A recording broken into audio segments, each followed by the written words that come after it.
आखिर अल्लाह ताला ने किन पे बिजली गिराई। So this is the day 7 of understanding Quran in the most easiest way. तो कल हम लोगों ने डिस्कस किया था सूरह अल बकरा का 5th रुकू और आज हम लोग देखेंगे सूरह अल बकरा का 6th रुकू। अल्लाह ताला बनी इसराइल यानी इसराइल की औलादों से खिताब करते हुए कहते हैं कि हमारी वो तमाम नेमतें याद करो जो हमने तुम पे की, यानी तुम्हें दुनिया पे फजीलत दी, और उस दिन का खौफ करो जहाँ कोई किसी के काम नहीं आएगा, ना सिफात चलेगी ना फिदिया लिया जाएगा, यानी सिर्फ अपने ही अमाल काम आएंगे। फिर अल्लाह ताला कहते हैं कि हमने तुम्हें फिरौन के जुल्म से बचाया, वो तुम्हें कत्ल भी करता था और तुम्हारी औरतों को जिंदा रखता था, इसमें तुम्हारे लिए इम्तिहान था। फिर अल्लाह ताला कहते हैं कि हमने समंदर को फाड़ के तुम्हें बचा लिया और तुम्हारी आंखों के सामने फिरौन के लश्कर को गर्क यानी डुबा दिया।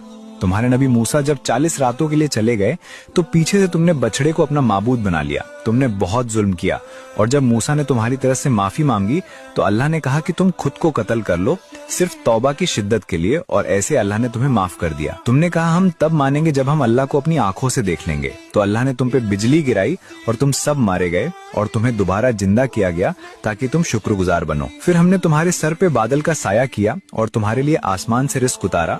फिर अल्लाह ने हुक्म दिया कि शहर में झुक के दाखिल होना और लफ्ज हित्ता कहते हुए दाखिल होना, जिसका मतलब बख्शिश के है, लेकिन तुमने अल्फाज का रद्दोबदल यानी अदली बदली कर दिया और अल्लाह ने तुम पर अजाब भेज दिया। तो ये था सूरह अल बकरा का 6th रुकू और कल हम डिस्कस करेंगे सूरह अल बकरा का 7th रुकू। तो याद से फॉलो कर लो।